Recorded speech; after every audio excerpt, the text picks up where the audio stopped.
Innovation Fund is investing £450 million in energy network innovation, because the challenge of rapidly decarbonising our energy networks is enormous. But we can do this. With collaboration, we can make the leap. A giant leap together. We need the bravest, brightest, boldest change makers from across the world to work with Innovate UK, Ofgem and the Strategic Innovation Fund to create the energy networks of the future. The best ideas targeted at the most pressing challenges that reduce emissions and save consumers money. Join us now. Take a giant leap together with the Strategic Innovation Fund at ofgem.gov.uk.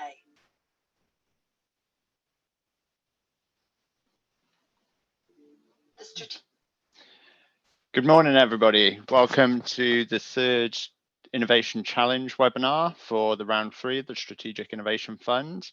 A few bits of housekeeping just to get started. My name is David Richardson. I'm Head of Innovation for the Strategic Innovation Fund at Innovate UK.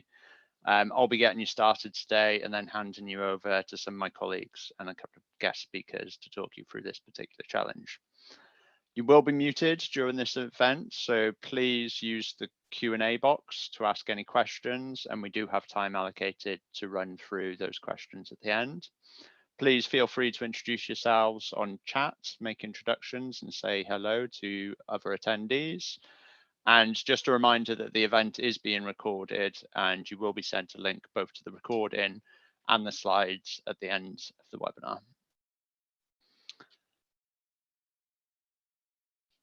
Quick run through of the agenda. We'll be looking at this particular challenge, which is unlocking energy system flexibility to accelerate the electrification of heat, looking at some real challenge insights and partnership requirements, which my colleague Kate Jones will be talking through. We'll then have an overview from Maxine Frerk on why the challenge is important for achieving net zero, a little bit on what a good SIF project looks like before moving on to our second guest speaker, Sibani Panda from UKPN. And then we'll have a summary of our ideation program, which is really how do you get involved in the SIF over the next couple of months? How do you find partners? How do you propose ideas and start getting moving on developing proposals against each of these challenges? As I mentioned, we'll have a Q&A at the end before wrapping up. So I'm quickly just going to give a reminder of the SIF process. If you've been in our main launch event or in some of the other innovation challenges, this will be a bit of a recap, but I don't think that's a bad thing anyway, just to remind ourselves of the whole SIF process. We start on an annual basis with setting challenges, and that was run from the start of this year right the way up to May. And consequently, we've landed on these 4 innovation challenges. We then move into a discovery phase, which are really quick, sharp feasibility studies. The projects are around 150,000 in SIF funding each, before moving on to a larger alpha phase. Alpha projects are where you start prototyping an idea. They scale up to 6 months and half £500,000 of funding before moving into the final beta stage, which is the large scale nationally significant demonstration projects, which we'd like to see all SIF projects have the potential to grow into. Those projects are typically multi-millions or tens of millions and can take multiple years, but really they should be focused on a problem which will have a strategic imperative for the future configuration of the energy system. I'll quickly touch on common scope across all areas of the SIF challenges. It's important to remember that all Strategic Innovation Fund challenges must be led by a regulated licensed energy network, and that's gas distribution and transmission, electricity distribution and transmission, and the electricity system operator. All are eligible, and you do need to find one of these organizations to partner with and lead on an application if you aren't one of those organizations. I've already mentioned how the 3 phases work. There is now the opportunity to directly access into an alpha phase as well, if you've covered many of the activities that are already expected by a discovery project. But please do look at the SIF governance and other associated projects on the Ofgem SIF website to learn more about that. We'll be sharing links in the chat as we move along. Finally, I just want to highlight what benefits we're really looking from SIF projects. Financial cost reductions for network operation and delivery, essential. We're also looking for carbon emission reductions, and that's right across the system, from generation all the way through to consumption, and how we can take a systems view on reducing, decarbonising our energy networks. We're also looking to improve access to revenues for users of network services. That could be consumers participating in flexibility markets, or it could also be reducing the cost of novel connections or other network stability services from flexibility providers, generators, etc. Finally, and this is an important point, that we're really looking to boost the number of products, processes and services launched into the GB energy markets. We're not just looking for interesting projects which deliver insights and evidence. We really want tangible products and services to come out of the back of these. So that's all from me. I'm now going to hand over to my colleague Kate Jones, who's going to talk through Challenge 3. Over to you, Kate. Yeah, thanks, David. Hi, everyone. I'm Kate Jones. I'm an innovation lead on the Strategic Innovation Fund. So Challenge 3, unlocking energy system flexibility to accelerate electrification of heat. The goal of this challenge is to improve the coordination and visibility of electric heat demand. This will help energy networks plan effectively for things like flexibility, but that will also lead to a greener and more affordable energy system. So I'm sure this call knows, but there's a lot of targets out there. 600,000 heat pumps installed per year by 2028, 1 million homes to have zero emission heating by 2030 in Scotland. We have phasing out of fossil fuels in off-gas grid areas. The decision around the role of hydrogen in heating by 2026, but all heating systems have to be net zero compatible by 2035. This demand is already adding significant load to the power system, and it's expected to start accelerating rapidly in the near term. So for Scope 1 within this project is all about how do we work out in the first place what the heat demand is and where it's needed, and how do the networks work with key stakeholders to actively plan, and then how do we use data and digital techniques to really reduce the time for integrating this extra demand in the network planning process. Scope 2 is looking at ways to improve the value and capture system benefits from heat. Like, how important is flexibility? I think we can all agree it's extremely important, but how do we measure or weigh up this against the do nothing counterfactuals or reinforcement or other measures like energy efficiency against flexibility to really determine its value? So we have a lot of intermittent renewables and more unpredictable weather. So Scope 3 is looking at how are we going to manage this peak demand, and how do we maintain the stable voltage and frequency within the energy network to balance that supply and demand of heat. And we really need innovation in this area to manage these peak loads over long periods of time. Now, this challenge isn't just about heat flexibility, it's about coordination of flexibility. So in your proposals or any ideas that you have for this challenge, you could have flexibility from a variety of sources, such as storage or electric vehicles, or there could be sector coupling approaches between gas and electricity, as long as it's helping to manage peak demand and flatten out those peaks and perhaps minimize costs for reinforcement. Whatever the source of flexibility is, that's fine, as long as any ideas are centered around this objective of heat decarbonisation and the heat use case is an active component, That's what we want to see. Now, our stakeholders told us that focusing on a specific use case will drive tangible and measurable outputs, and heat electrification is highlighted as a timely area to focus on. Now, we know that there's lots of problems to overcome, but we also see there being many opportunities to deliver commercial-ready products quickly.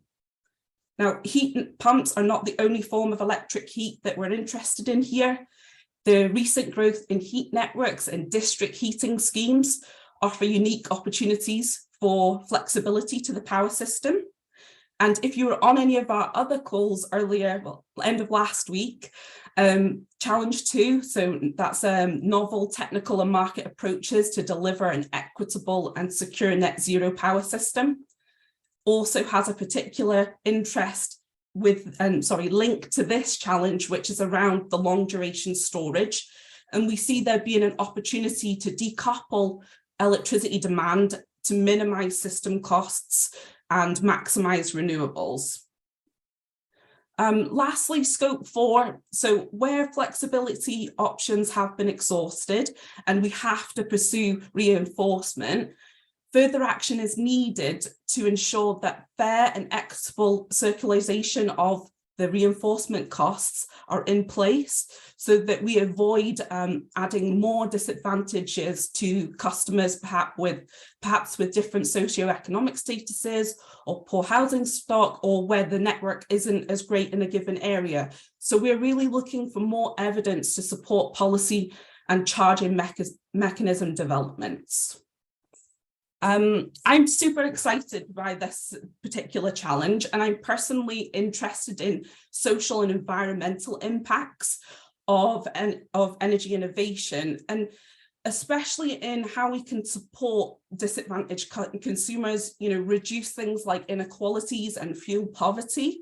And this challenge, to me, this must be a key focus and feature in any ideas that come through. We'll go on to the next slide, please. Great. So let's just talk a little bit about partnership requirements. So your idea has to have a primary focus of one of the scope areas, and it might go across multiple themes, but we need to pick one theme that we focus on. All projects must be led by a licensed energy network. So David covered those earlier in the presentation. But if you don't know any, that's okay. You don't need to worry for now. We will help you partner up with the energy networks. You'll hear more about this in just a moment.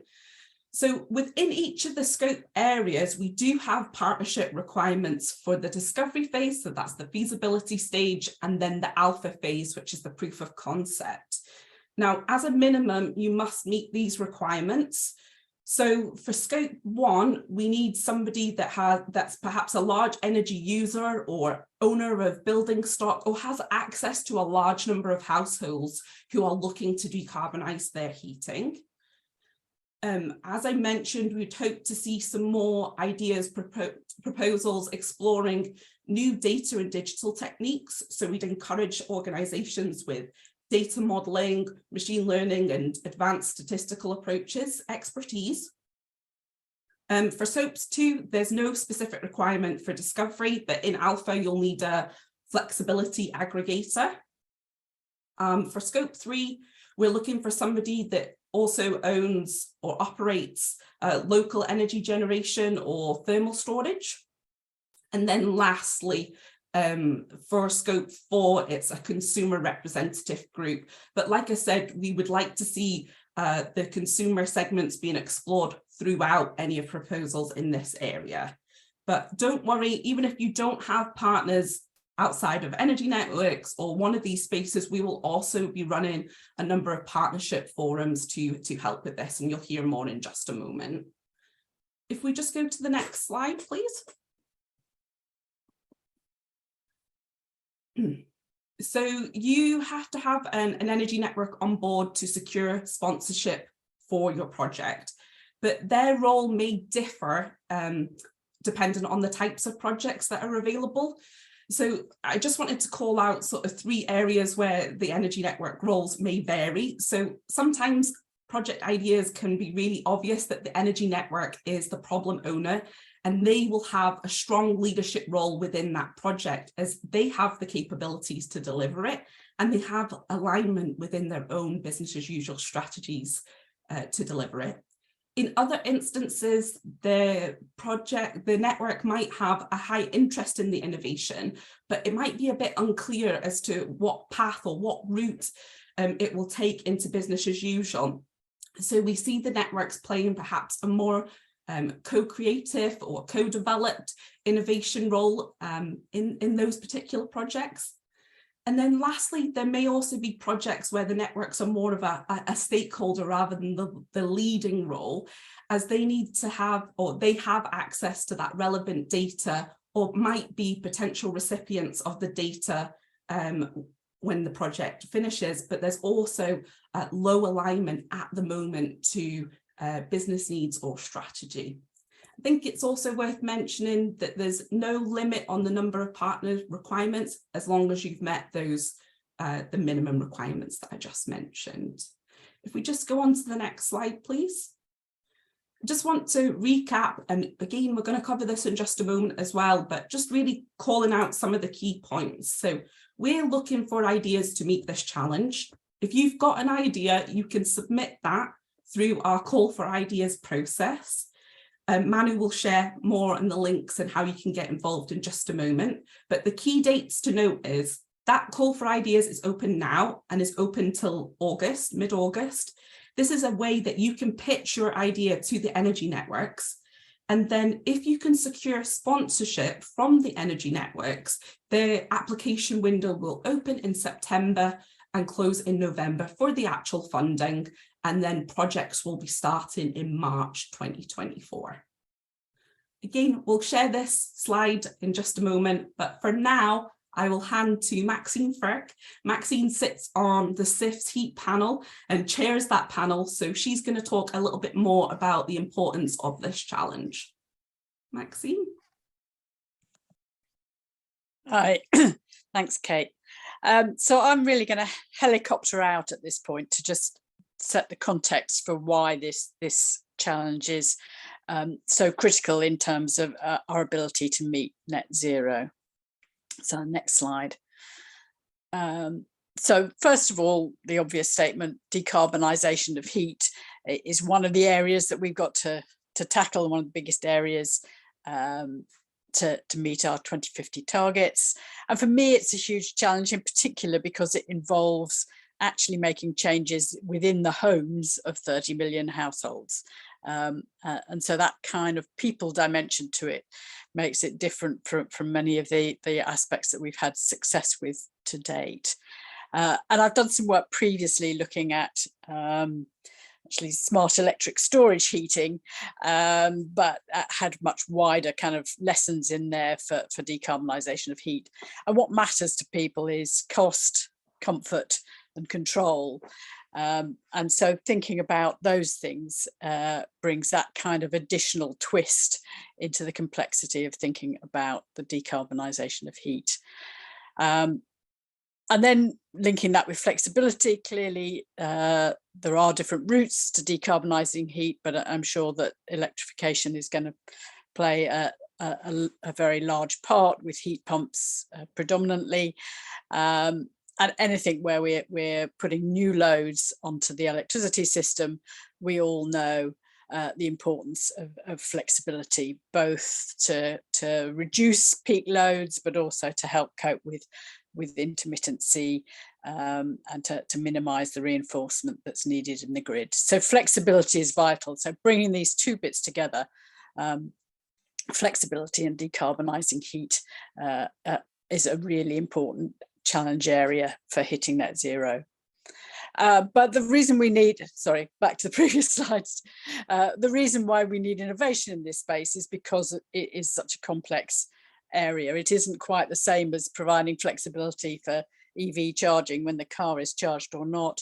The way that we achieve flexibility in heat might be through thermal storage, but it might just be using the thermal mass of the buildings. And that the quality of the buildings can make a huge difference. Energy efficiency itself Kate referenced, but actually having more energy efficient buildings is important in enabling those buildings to then provide that flexibility. So it can't be disentangled totally from the requirements around energy efficiency. And weather itself is an important factor, and therefore the scope for providing flexibility may vary across the country depending on climatic conditions. And then ultimately we have that problem that I mentioned before of those pesky people who will open their windows if the building is too hot and will put on additional direct electric heaters if the building is too cold.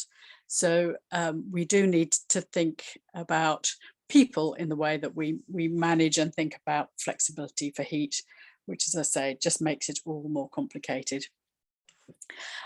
And then I think we start from a low base, and another piece of work that I've done with Sustainability First, the charity, was looking at the use of smart meter data for public interest purposes. And our conclusion at that point was that there was absolutely no information around about patterns of current heat demand on the gas network. If you think of a basic question like how much of heat demand is for hot water rather than for space heating, you find that the answer that it's 20% was based on a study that was done 20 years ago, and in fact is going to vary hugely depending on if you've got a small well-insulated house, then most of your demand is actually going to be for hot water, not space heating. So we really, there are some big differences about heat demand that we do not understand at the minute. Things have improved a bit since I did that report with the UCL SIRL database, and they're beginning to provide some insights, which I'll just touch on very briefly. But we start from a low understanding about how people use heat, and we need more data out there that everybody can build on. And I hope that innovation projects will make any data that they collect more widely available. So just very quickly on what we do know, the next slide. This chart was put up on every presentation about heat decarbonisation about 5 years ago when we were first starting, but it's just a reminder about the very different pattern of demand for gas versus electricity, which reflects the fact that we need heat in winter and not in summer, which is a reminder of why what we might need in terms of long duration storage is a particular challenge on the heating side. And that also comes through, if you can see kind of how much spikiness there is in the pattern of demand, reflecting different levels of demand, even from day to day, as weather patterns change. So much more volatility currently in the gas demand, which points to the need for importance of flexibility as we move forward. And then the next chart and the next slide is one that I've taken from that SIRL database, which just shows they're using, this is half-hourly data of gas demand, and shows how gas demand varies through the day and also how it varies for different temperatures. So the top line is where the temperature is under 0 to 5 degrees, and the bottom line is where it's 15 to 20 degrees. So obviously you've still got some gas demand that's going towards hot water, for example, but in the top line it's about, you've got a lot more demand when it's cold weather. It kind of states the obvious, but just understanding that currently people are looking for patterns of heat demand in the morning when they get up and in the evening when they come home, which is fairly obvious, but is a key thing for heat pumps, which tend to operate more steadily through the day. How does that work with flexibility? Are all the kind of questions that we really need to get our heads around. And then looking at that by different socio-demographics, the SIRL report also includes quite a lot of analysis, looking at different groups of customers. And for me, one of the social issues that Kate referred to is the fact that people on lower incomes can't afford the technology if the solution is thermal, an additional bit of thermal storage. They won't have the funds to provide that. They won't have the space to provide that. And if you're in rented accommodation, you may be limited in what you can do anyway. So thinking about what all of these solutions might mean for different social groups. And that was how I got on to looking at smart electric storage heating, because that as a solution is particularly relevant to lower income households, but also is, you know, was originally designed as the first version of flexible heat. So it's not going to be a mass solution, but things like that, just looking at where there are benefits and particular solutions that may be relevant to those in smaller properties and on lower incomes is something that I think we mustn't neglect. So bringing all of that together, I think, you know, this is a really important area. Just linking it very quickly back to Kate's, the kind of the 4 themes. We've talked about the need for better data and analysis to support network planning, and I've said there's a paucity of data now. We need better data. It's very clear that there's value of heat flexibility, but we need to understand better what that exactly looks like. And you know, the structure and the way that one might want to offer flexible heat could be very different. We've talked about the importance of long-term storage, patterns of demand, and last but not least, the need for the solutions to be equitable. So with that reinforcement of how important this challenge is, I hand back to Kate. Thank you. Thanks, Maxine. That was really useful to get this reminder. So thanks for that. I just want to remind everyone listening as well, if you want to put any questions in for me or for Maxine, we'll be having a session at the end for Q&A. So you can put that into the Q&A box. That would be great. So just thinking about what does a good SIF proposal look like? So we will help you with this along the way, but we just really want to call out some points. So all SIF proposals should be problem centric. So in discovery, the ideas need to be problem focused and not solution focused. We keep mentioning about consumers, but ideas should really be looking to identify users and have them co-create and develop the innovations as they are built and from the start. They should be outcome driven. So ideas should have a vision that delivers a commercial product or service, which could then be adopted by relevant and different consumer groups or network users. They should be well structured. So projects should have a robust and clear project and risk management strategy in place with suitable project partners to support that. And then lastly, additional and complementary. So any projects which come through the SIF needs to build off previous works and be new and not duplicated from other projects. If we flip on to the next slide.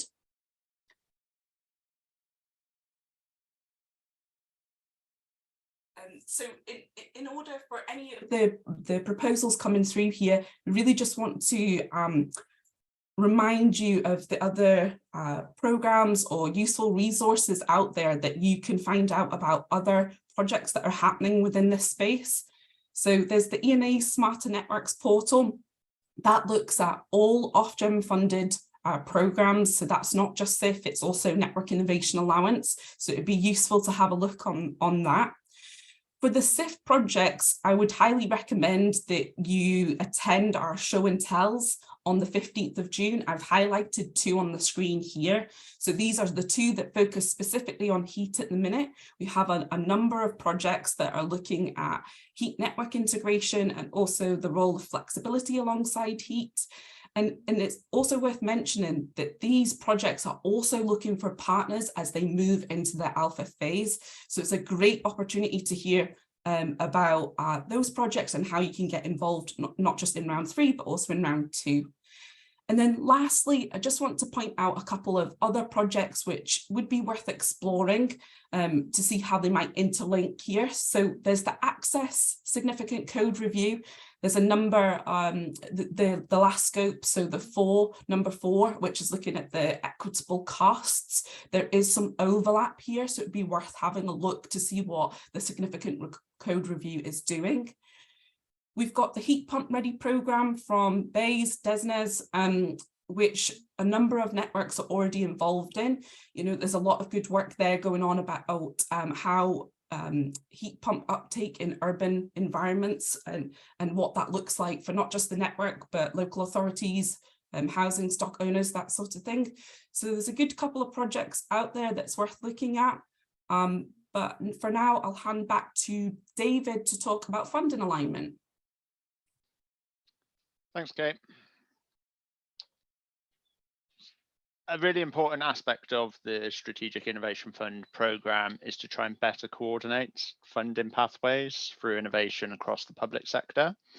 So we've picked out a few areas here where you might want to look if there's projects exploring something complementary to your proposal, and whether you can bring partners from a previous or concurrent innovation funding programme into your project. We're also open to exploring co-funding arrangements where part of the project may be funded through another stream, and then the energy networks component of that project will be funded through the SIF. So we've really tried to just bring out a few areas here which might be relevant. We've talked about the Bridge AI programme delivered by Innovate UK in some of our other webinars. There's obviously digital components and statistical modelling, machine learning that can be applied within this challenge as well. There are a number of projects coming through Innovate UK's Net Zero Living programme, which are looking at local area decarbonisation, and an important part of that is decarbonisation of heat, but also how that fits in with the decarbonisation of other energy vectors, including transportation, industry, etc. So those are probably worth having a look at. Kate's already mentioned the Heat Pump Ready programme being delivered by the Department for Energy Security and Net Zero. That's really pivotal. We have regular catch-ups with the team there and really want to see projects coordinated between those two areas. I think it's also worth taking a look at the energy system catapults, heat electrification demonstration projects. They've also just got a whole host of resources for the Smart Systems and Heat programme, which was delivered a couple of years ago, and a load of other areas. So I'd really recommend getting on the Energy System Catapult website and having a look around there.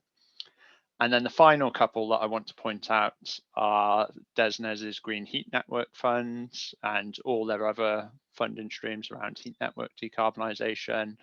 Some of those can be relevant for flexibility provision, and also the Flex Innovation Programme, which has currently got some work around Flex Markets Open, including a consultation, but has also delivered past work on flexibility provision. And you can find projects and partners to take forward ideas there as well. Finally, before we move on to our next speaker, I just want to highlight that this can often be looked at as quite an electricity distribution focused challenge, but really I think Maxine and Kate have articulated how a real challenge here is how do we coordinate heat demand with intermittent renewables, and that requires a full system transformation, right the way from generation, transmission, distribution, but also sector coupling between gas and electricity as well. So although the end use case might be delivering heat to someone's homes, we really acknowledge that there's issues within the electricity transmission network, and how do we ensure that the availability of cheap, clean renewables can be delivered to consumers when they need to, and the whole other system implications that sit around that as well, including providing flexibility through long duration storage, which might involve sector coupling and large scale hydrogen storage, for instance. So really do look at this as a full systems challenge. I'll now hand over to Sibani to talk to you about the What Heat project. Over to you, Sibani. Hi everyone, I'm Sabani. I'm one of the innovation project lead at UK Power Networks, and I'll be talking through one of the SIF projects where we are participating. But along with me, I also have Fareed today, who is also leading a What Heat project from Baringa. So both of us will be talking through the project today. I'll be covering very briefly the discovery phase and key findings, but Farin will take us through like more in depth of the focus areas in alpha phase and further exploration of alpha and beta phases. Okay, next slide, please. Excellent. So the problem statement. So what is watt heat? So through watt heat, we are trying to investigate the potential of thermal storage technologies to mitigate peak electricity load growth from domestic heat, like flattening of the curve, which was previously mentioned before, like from the domestic heat, how can we flatten the electricity growth, capture low energy prices, and provide wider system and DSO flexibility. In order to do that, we have explored various thermal storage technologies. We have explored a combination of 8 different technologies and investigated how in the discovery phase, what are the variations possible. So this included 5 variations of air source heat pumps as primary space heating solution, and 3 variations with an electricity power innovative technology, the ZEBs, zero emission boilers by TPO. So through a combination of like air source heat pumps and ZEBs, we try to explore 8 technology combinations in such a way that we can estimate the hours of shift of peak load and electrical energy.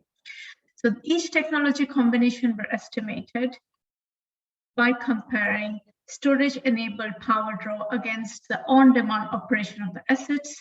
And for each of these combinations, reiterating again, we estimate peak load, electricity energy, electrical energy load, and hours of shift. So the findings indicate the heat demand side response definitely has the potential to contribute to a range of energy system needs, but the relevant market mechanisms would need to be in place to enable and incentivize the response approach.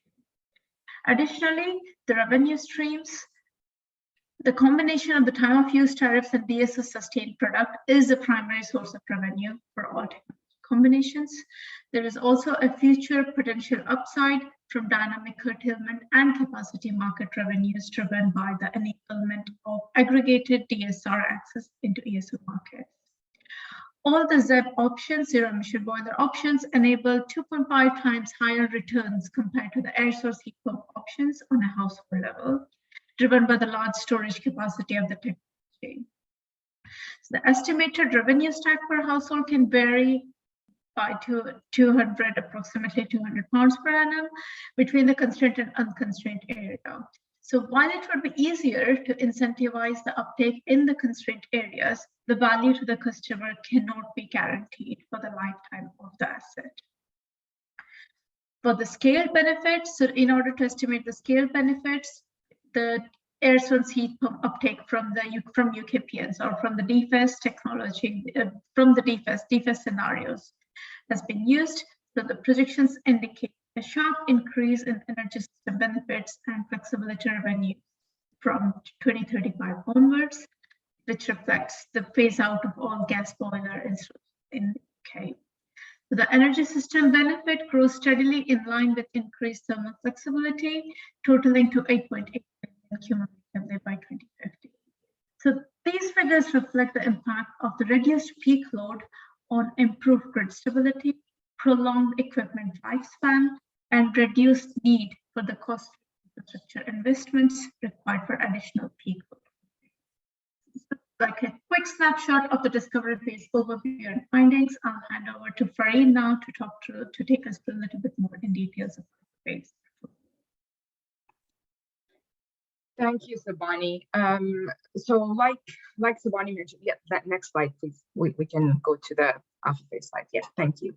So like Sabani mentioned, we looked at various flexibility services that heat storage tech could generate a revenue from in the discovery phase, and that was more of a broad scan of what is possible and what is the biggest buckets of value in the market.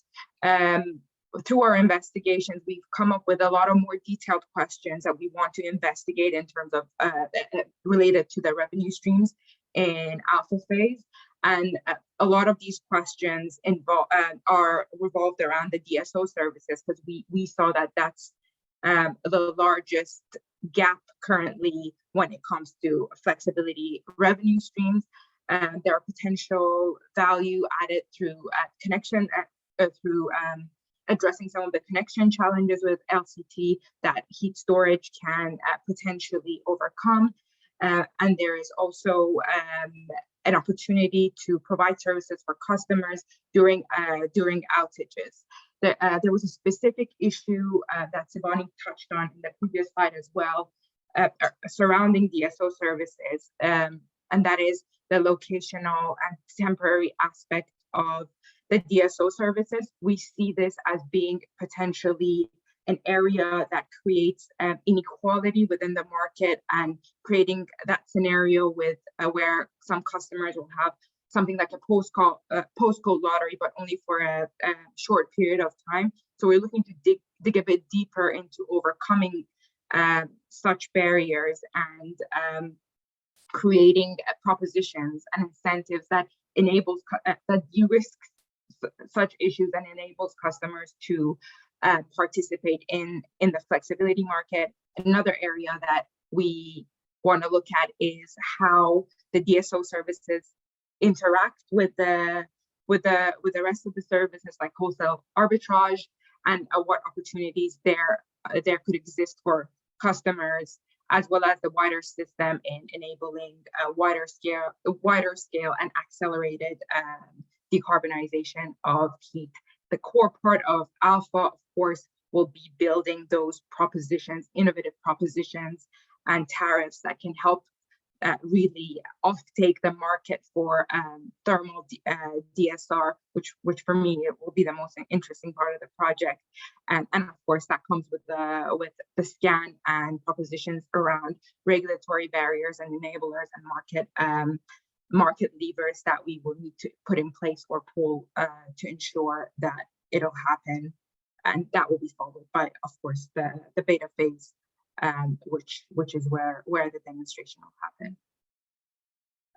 I don't think it's necessary to go into the next slide. I'm conscious that we're bang on 8 minutes, so happy to give the microphone back to you, Kate.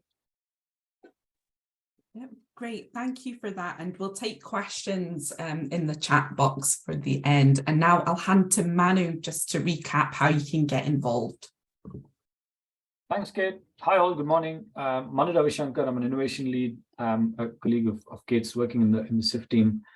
So yeah, as Kate said, over the next couple of slides, I'll kind of give an outline of how we operate, and also ways and means by which you can kind of engage and kind of develop your ideas and submit it to the Strategic Innovation Fund. So what you see really are the kind of 4 steps. This really underpins our operating model called the Giant Leap Together.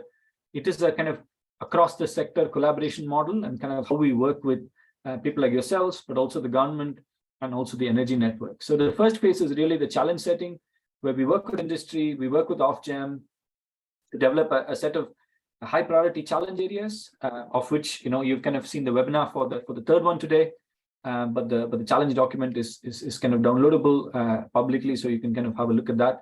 The second is the ideation step, where we kind of target innovators and then kind of help you kind of work up ideas and submit it into us. So the call for ideas process is open that you can kind of feed into.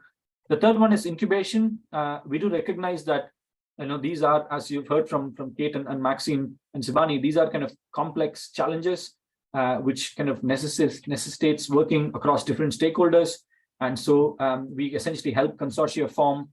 We help kind of shape project teams that we think can deliver the impact.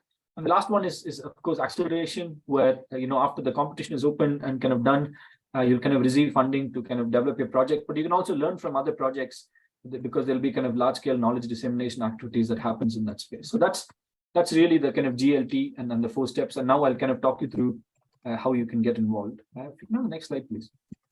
Thank you. So again, the 4 steps. The first one is kind of learning more.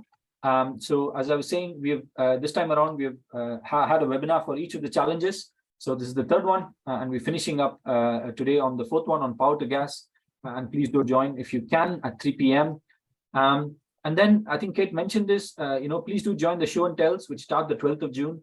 It'll really give you a sense of the type of projects that have been funded through SIF. So you'll get a really good idea of the kind of innovations, the kind of research questions that the SIF is kind of encouraged to kind of be supported. But also it gives you that knowledge that Kate spoke about, that it'll be good for you to understand and kind of build on top of and be complementary to.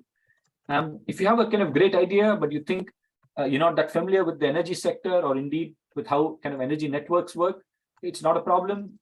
This time around, we're kind of developing an introduction guide to energy network innovation, which you can sign up to, which will hopefully kind of give you the kind of basic foundational knowledge to kind of gather an appreciation of the energy networks, the regulation, the policy context, price controls, etc., and then helps you contextualize the innovation kind of within that. The next one is kind of submitting your ideas. If you think you're kind of ready to go, the call for ideas portal is live. It's through the Innovation Funding Service, Innovate UK's kind of platform. So there is a kind of link available. If you think you've got a kind of ready idea to go, you can submit it via that. If you're working on an idea and you think needs a little bit of support and feedback, or maybe a critical sounding board, we've got innovator surgeries that we're piloting for the first time this year. So you've got up to 20 trial slots with Kate, myself, David, Beth, and Ellen on the call, who kind of comprise the innovation team. We can come talk to us, present your idea, get some constructive feedback, get some pointers, and we'll kind of help you potentially refine it, and also potentially signpost you if we think your idea is really good, but perhaps kind of more relevant to another fund. And so you can email the SIF Ofgem email box, and we can help you schedule in that. Third one is ideation workshops, especially for some of the complex areas where we think it's quite useful to take stock of what work has happened and really deep dive into some of the problems and opportunities, and almost kind of bring people together in that kind of mindset to develop ideas. We're running 4 ideation workshops. The 3 of them have scoped agendas. So we're going to be running one on cybersecurity, one on long duration storage, another one more broadly on kind of multi-energy systems. The 4th one is kind of TBD. But please do join these, register interest. If you think you want to develop an idea in these, we highly encourage you to come along. The last time we had 2 or 3 of these sessions, and a lot of the ideas that we saw coming into the round previously came from those ideation workshops. It's really useful. And the last one is partnership forums. Once you've submitted the ideas, you've gone in front of the networks, and the networks like it, and you want to come together and develop an application. But you might be wanting to support to kind of develop partnerships. Again, we'll help you out. We're going to run kind of in-person sessions and online partnership support as well, to kind of bring together potential people who want to get involved as kind of partners, but don't have the access to the projects, and kind of vice versa. And then again, do sign up to our newsletter. We're still scoping this out, but that should keep you informed in terms of when that's happening. So these are all the areas that you can get involved. And if you have an idea, if you want to be a partner, if you want to lead a project, there are all opportunities to do that. So yeah, that's me. I'll hand you back to Kate now. Kate, are we moving to Q&A? Yep, straight into Q&A next. Super. So I'll kick off. I think the first question is actually to Maxine. If we can have Maxine on video. Hi, Maxine. Hi.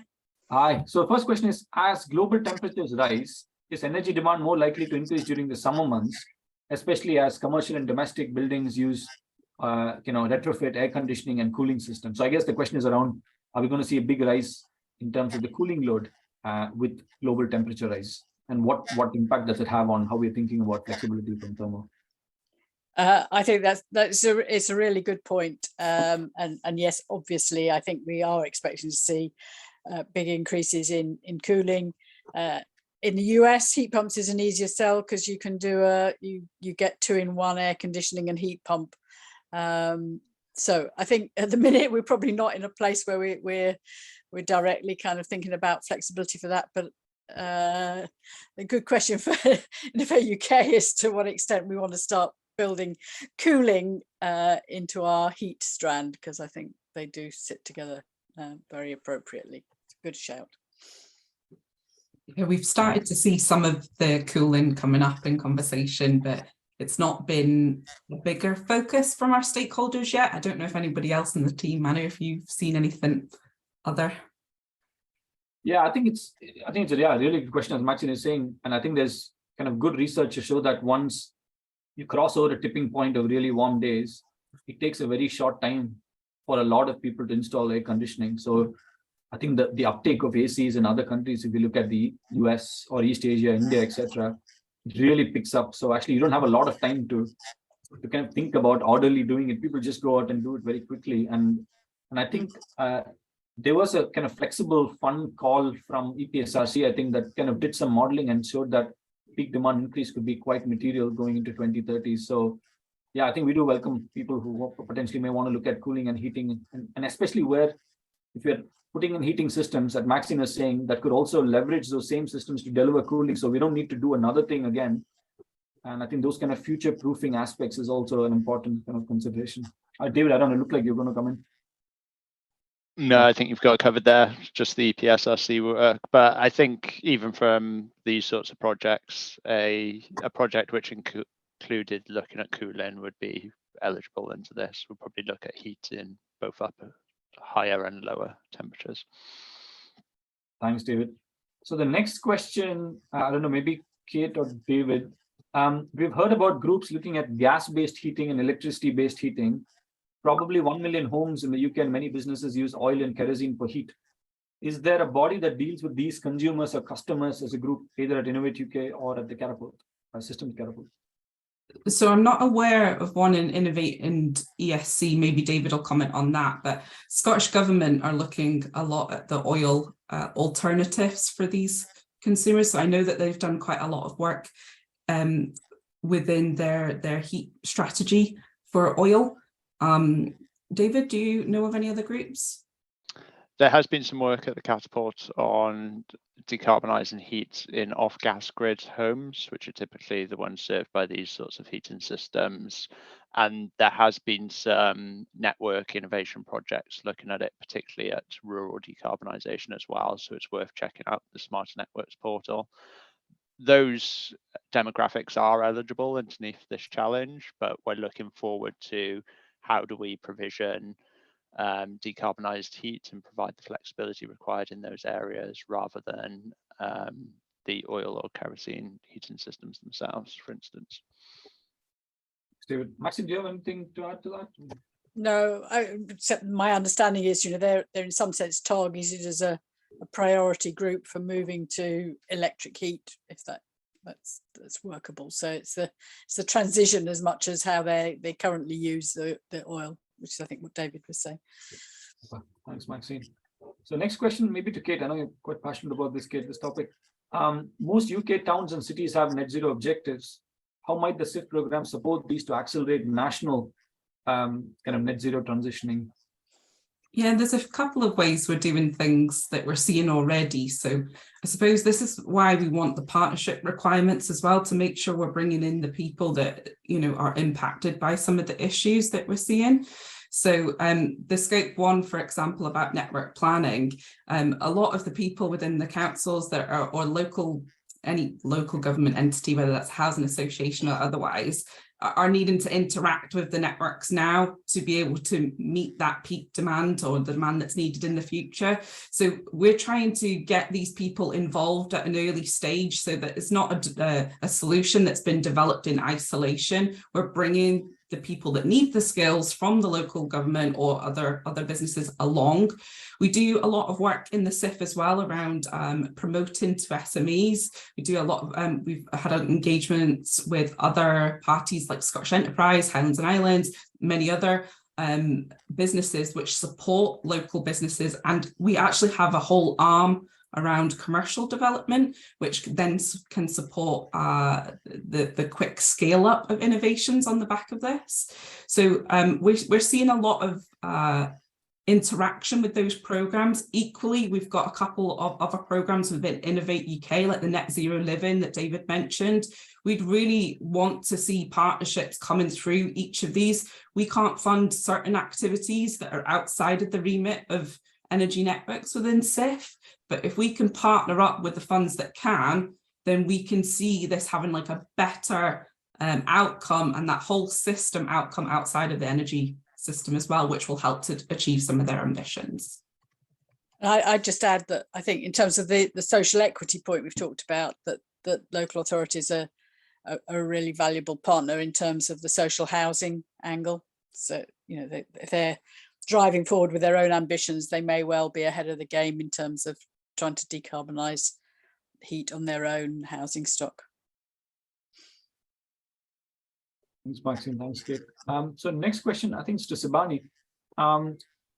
specific question. So what is the difference in annual cost for the ZEBs compared to air source heat pumps? Appreciating ZEBs can provide more revenue, but do they come with a higher cost?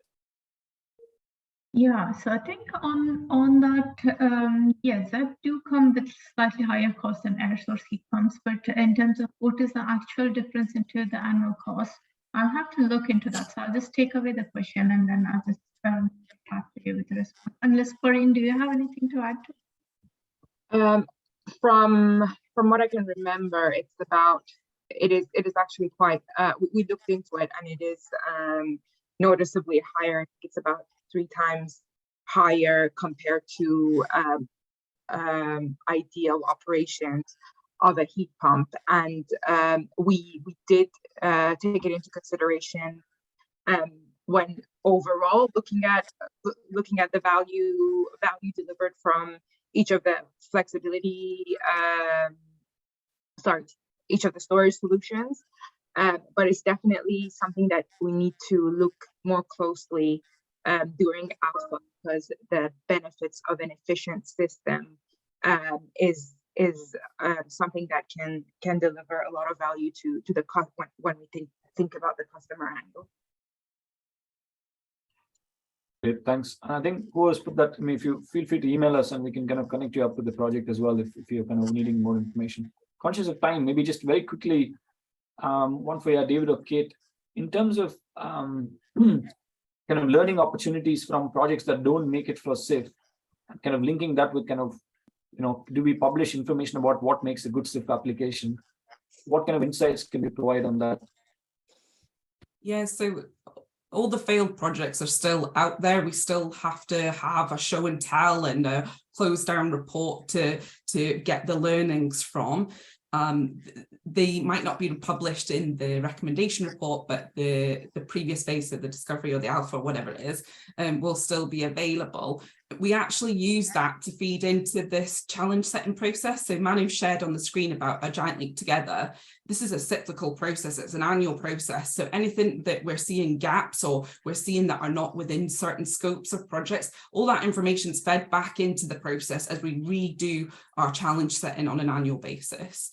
So the learnings aren't lost. The other thing that I'd say is that's been really, really positive is some of the projects that, didn't go into SIF, might have not been suitable for a SIF challenge. We've seen a lot of NIA projects coming off of the back of it. We've seen other business as usual projects happening. So I don't think just because the SIF is stopped doesn't mean that the project has always stopped. Thanks, Kate. I know we're getting close to the end of the session. So Beth, John, Rob, Michael, Kenny, I think I've noted your questions. So what we'll do perhaps is we'll just get back to you via email. We'll kind of collect feedback on your question. I think these are all important questions, but I think I don't want to extend the session. So we'll get back to you via email and make sure you get feedback on that. So now I'll hand back to Kate or David for closing up. Yeah, great. So just to kind of recap the key points from today, if you want to know more about how the SIF works, we have our the challenge document. This information from today, the recording slides, the chat will all be shared with everybody.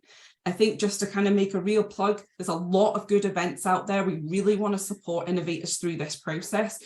And we'd encourage you to come along and attend some of the events as an opportunity to network, to meet other people like you who want to get involved in the process. We really want you to let your imagination run wild with these project proposals. We want these fresh new ideas to come through to tackle these challenges that we have. And we really want to see something different and out of the box. So please, please, please submit any idea that you've got. You will get feedback on every idea. Lastly, like we've mentioned throughout, you do need an energy network to back up your application. They need to be there to secure the funding. We'll help you pitch your idea and connect you to the right people. Like I said just then, we're there to help you through this process. So please, please do get in touch. And then if I flip onto the last slide there, we have a whole heap of resources on the SIF. We've got a YouTube channel, a podcast, blogs. We have a guide to SIF, which can give you some insights into what a good SIF looks like. We also have our annual report. The best place to find out about all of this is through our newsletter. We don't bombard you. It's mainly a monthly newsletter that goes out, but this is where you're going to find out the latest, not just on round 3, but on round 1 and 2. And there's plenty of other opportunities in those rounds to still get involved. But I'd really, really encourage you to take a look. And if you've got any questions, please feel free to email the email that you can see on the chat there. That's sif_ofgem@iuk.ukri.org. And lastly, thank you for your time today, and thank you for all the speakers. And I look forward to hearing from you. Thanks, everyone.